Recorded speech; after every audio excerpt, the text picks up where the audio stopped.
வணக்கம். மக்கள் திலகம் படத்தை பத்தி பேசினாலே ஒரு எனர்ஜி வந்துடும். ஆக்சுவலா காலையிலிருந்து வெயில் உசுக்கி எடுக்குது இல்ல, சுருண்டுட்டேன் அப்படியே அப்படின்னு சொல்லுவோம்ல. உண்மையிலேயே நான் சுருண்டுட்டேன். தாங்க முடியலங்க. வெயிலுடைய உக்கிரம் நாளுக்கு நாள் ஜாஸ்தி ஆயிட்டே இருக்கு.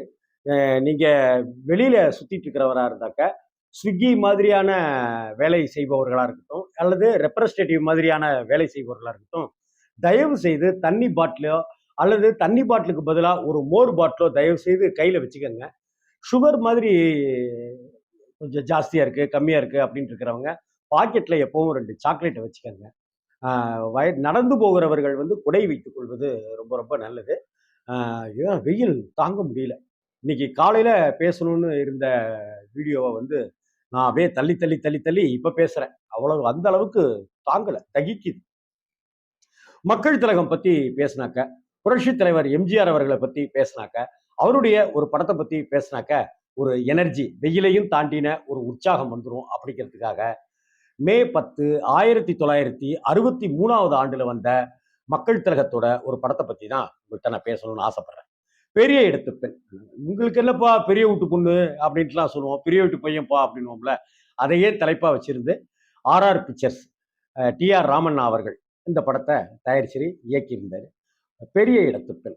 இந்த பெரிய இடத்து பெண் அப்படிங்கிறது 1963 அப்படின்னாக்க 73, 83, 93, 2003, 2013, 2023, இப்ப 24, கிட்டத்தட்ட 61 வருஷம் ஆயிடுச்சுங்க. ஆனா இந்த பெரிய இடத்து பெண்ல இருந்து நிறைய படங்கள் இங்க உல்டா புல்டா செய்யப்பட்டிருக்கு அப்படிங்கிறத பார்க்க வேண்டியிருக்கு. என்னன்னாக்க, பழிக்கு பழிவாங்குதல் அப்படிங்கிற ஒரு விஷயம் இருக்குல்ல, அந்த ஒரு கான்செப்டை எடுத்துக்கிறதா இருக்கட்டும், ஒரு அடாவடி பண்ணுகிற ஒரு ஆணோ அல்லது அடாவடி பண்ணுகிற ஒரு ஹீரோயினோ வைத்துக்கொண்டு அது ஒரு கதை பண்ணுவதாக இருக்கட்டும், துரோகம் செய்வது, மக்களுக்கு துரோகம் செய்கிற ஒரு வில்லன் அப்படிங்கிற ஒரு கேரக்டரை வச்சுக்கிட்டு படம் பண்ணுகிற விஷயமாக இருக்கட்டும், இது மாதிரி பல விஷயங்கள். அதே போல ஆள் மாறாட்டம்ன்ற மாதிரி இப்போ ஒரு காஸ்டியூம்லையும் அப்புறமா ஒரு இன்டர்வலுக்கு அப்புறமா ஒரு காஸ்டியூம்லையும் வந்து சம்பந்தப்பட்டவர்களை ஏமாற்றி பழிக்கு பழி வாங்குகிற விஷயமா இருக்கட்டும்னு இந்த படத்தை வைத்துக்கொண்டு கிட்டத்தட்ட 25 35 படங்கள் நம்ம தமிழ் சினிமாவில் வந்துருக்கு. கிட்டத்தட்ட 61 வருஷம் ஆனாலும் கூட இன்னும் இந்த படத்தை இன்னைக்கு இருக்கிற டைரக்டர்கள் கூட நல்லாவே களவாடலாம். அவ்வளவு கண்டென்ட்கள் இதுக்குள்ளார நிரம்பி இருக்கு. ஒரு கிராமம், அந்த கிராமத்துல குடுமியோட இருக்கிற எம்ஜிஆர். அந்த எம்ஜிஆருக்கு ஒரு விதவை அக்கா. அந்த அக்கா வந்து டிஆர் ராஜகுமாரி. உண்மையிலேயே டிஆர் ராஜகுமாரி டைரக்டருடைய டிஆர் ராமண்ணாவுடைய சகோதரி. சென்னையில இன்னைக்கு பாண்டி பஜார்னு சொல்லப்படுகிற முக்கியமான ஏரியாவில் அந்த காலத்துல இருந்து இன்னைக்கு வரைக்க ஒரு லேண்ட்மார்க், முக்கியமான லேண்ட்மார்க் டிஆர் ராஜகுமாரி தேட்டர் இருக்குல்ல, அப்படியே போய் லெஃப்ட் வாங்கணுவாங்க. ஆனா இன்னைக்கு அந்த இடத்துல டிஆர் ராஜகுமாரி தேட்டர் கிடையாது. எத்தனையோ வருஷம் ஆனாலும் கூட இன்னைக்கும் அந்த டிஆர் ராஜகுமாரி தேட்டருங்கிறது சென்னையில பாண்டி பஜார்ல முக்கியமான அடையாளம். அந்த கிட்டத்தட்ட அப்படி ஒரு அட்டகாசமான தேட்டர் அவங்க கட்டியிருந்தது. Cinema theatre. தஞ்சாவூரை பூர்வீகமாக கொண்டு சினிமாவில் வந்தவங்க, சினிமாவுக்குள்ளார வந்து ஒவ்வொருத்தங்களா அப்படியே ஜெயிச்சு வந்து பெரிய அளவுக்கு உச்சம் தொட்டவர்கள். இதுல இன்னொரு விஷயம் பார்த்தீங்கன்னாக்கா, தமிழ் சினிமா உலகில முதல்ல கண்ணழகி அப்படின்னு பெயர் பெற்றவர்கள் டிஆர் ராஜகுமாரி அவர்கள். அப்பேற்பட்டவர்கள் தான்.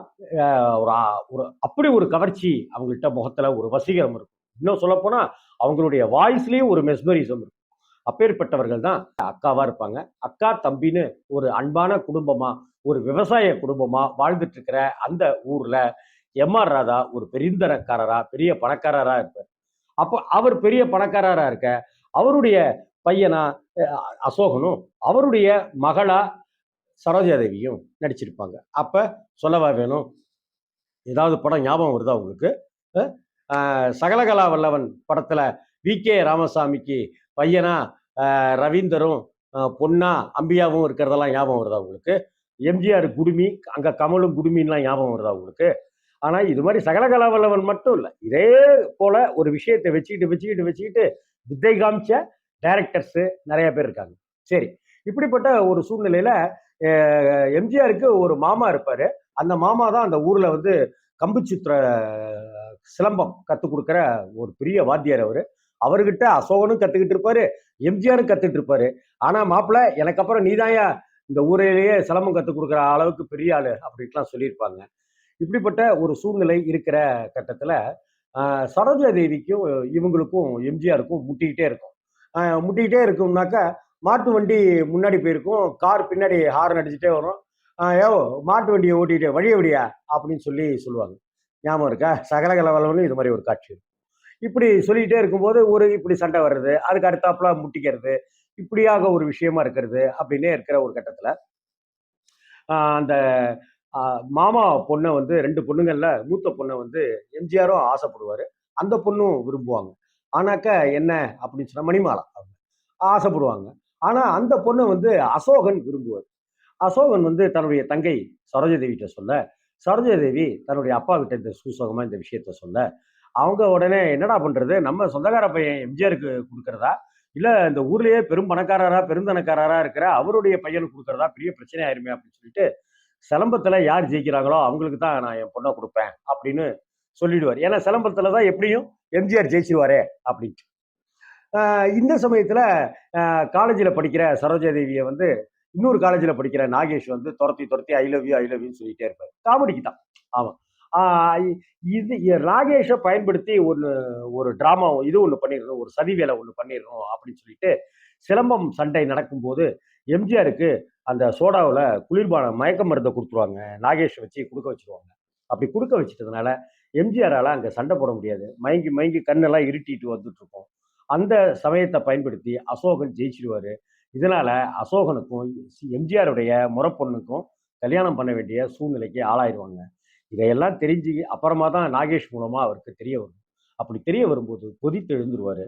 இதற்கு இடையே ஒரு கட்டத்துல சண்டைகள், சச்சரவுகள்னு நீடிச்சுக்கிட்டே இருக்கிற சமயத்துல ஒரு நாள் எம்.ஆர். ராதா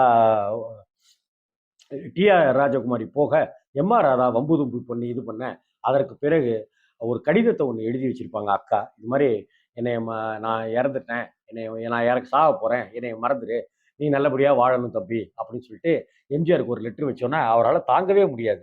என்ன காரணம்? ஏது காரணம்? இதுக்கெல்லாம் இது அத்தனைக்கும் காரணம்னாக்கா தீ வேற வச்சிருப்பாங்க. எம்ஜிஆருடைய வீட்டுக்கு தீ வேற வச்சிருப்பாங்க. இதெல்லாம் அவரால் தாங்கிக்கவே முடியாது எம்ஜிஆரால. இப்படிப்பட்ட ஒரு சூழ்நிலையில சரி நம்ம இந்த ஊரை விட்டு போயிடலாம் அப்படின்னு சொல்லிட்டு பட்டணத்துக்கு வருவாரு. அப்படி பட்டணத்துக்கு வந்தவரை நாகேஷ் பார்ப்பாரு. நாகேஷ் உடனடியா செய்யற முதல் வேலை வந்து குடுமியை கட் பண்றதா இருக்கும். இப்ப மாட்டுக்கார வேலையில எப்படி எம்ஜிஆருடைய முடி இதை செட்டப்பை மாத்துவாங்க, அது போல எம்ஜிஆருடைய குடுமியெல்லாம் கட் பண்ணி எம்ஜிஆருக்கு நாகேஷ் வந்து ஆங்கிலம்லாம் சொல்லி கொடுத்து கோட் சூட்டெல்லாம் போட வச்சு நடக்க வச்சு எல்லாம் பண்ண விட்டு சிட்டியில படிக்கிற அந்த சரோஜா தேவியை எம்ஜிஆர் பார்ப்பது போல. இது கிட்டத்தட்ட பட்டிக்காடா பட்டணமா ஸ்டைல் தான். பட்டிக்காடா பட்டணமா ஸ்டைல்னு சொல்ல முடியாது. இந்த படத்தினுடைய ஸ்டைல் தான் அங்கேயும் வந்திருக்கு அப்படின்னு தான் நம்ம சொல்ல வேண்டியிருக்கு. ஏன்னா பட்டிக்காடா பட்டணமா 70களில் வந்த படம். 70களில் தான் மாட்டுக்கார வேலனும் வந்துச்சு. சகலகலா வல்லவன் 80களில் வந்துச்சு. இது மாதிரி நிறைய படம் இருக்கு, சொல்லிட்டே போயிட்டு இருக்கலாம். இப்படி ஒரு சூழ்நிலையில எம்ஜிஆரை வந்து சரோஜாதேவி விரும்ப ஆரம்பிச்சிருவாங்க. எம்ஜிஆரும் விரும்புவாரு. இதுக்கப்புறமா எம்ஜிஆர் எம்.ஆர். ராதாவை பார்க்கறதுக்கு வரும்போது அவரு இது மாதிரி கல்யாணம் அப்படி இப்படின்னு சொல்லி கேட்கும்போது எம்ஜிஆர் சம்மதிக்க உடனடியா அங்க கல்யாணம் நடக்கும். அந்த கல்யாணத்துக்கு பிறகு எம்ஜிஆர் நான் யார் தெரியுமா அப்படிங்கிற விஷயத்த சரோஜாதேவிட்ட சொல்லுவார். இங்கே இப்படி கல்யாணம் ஆன பிற்பாடு குடுமிய தனியா வச்சுக்கிட்டு கமல் வந்து அங்க கட்ட வண்டின்னு பாட்டு பாடுவாரோ, இங்கேயும் அதே போல எம்ஜிஆர் வந்துக்கிட்டு இதே போல ஒரு பாட்டு பாடி அதிர்ச்சியை கொடுக்க நான் தான் உன் புருஷன் அப்படின்னு சொல்ல நம்மளை ஏமாத்திட்டான் அப்படின்ற ஒரு கோபம் ஒரு பக்கம் இருக்க, எங்க அக்காவை குடும்பப்படுத்தி எங்க அக்காவுக்கு இப்படியான ஒரு நயவஞ்சகத்தை செஞ்சு எங்க அக்கா இறக்கறதுக்கு காரணமா இருந்தவன் இவன் தான், எங்க வீடை தீக்கிரைக்கணும் உங்க அப்பா தான், அதனால உங்க அப்பாவையும் உங்க அண்ணனையும் நான் சும்மா விட மாட்டேன், நீயும் உன்னை நான் பழிக்கு பழி வாங்கறதுக்கு தான் இது மாதிரி இருந்தேன் அப்படின்னோடனே அத்தான் நான் உங்க பின்னாடியே வரேன் தான் அப்படின்னு சரோஜாதேவி சொல்ல வேணான்னு புறக்கணிச்சுட்டு எம்ஜிஆர் போக இதனால வந்து ரூம்ல அடைஞ்சிக்கிட்டு அப்பா கிட்ட பேசாமலே சரோஜாதேவி இருக்க அவளுக்கு எம்.ஆர். ராதாவுக்கு மகள் பாசம் வந்து தவிச்சிடுது. ஒரு கட்டத்துல நான் திருந்திட்டேம்மா என்னை மன்னிச்சிடுமா அப்படி இப்படின்லாம் சொல்ல இத்தனை கலைவரங்களை கடந்து அந்த எம்ஜிஆரும் சரோஜாதேவிக்கு குழந்தையும் பிறந்தது. சரோஜாதேவிக்கு குழந்தை பிறந்த பிற்பாடு சரோஜாதேவியும் எம்ஜிஆரும் எப்படி இணைந்தார்களா இல்லையா, எம்.ஆர். ராதாவை பழி வாங்கினாரா பழி வாங்கலையா, அவர் திருந்திட்டாரா திருந்தலையா, இப்படிங்கிற விஷயத்தை எல்லாத்தையும் சொல்லக்கூடிய படமாக அமைஞ்சது தான் பெரிய இடத்துக்கு.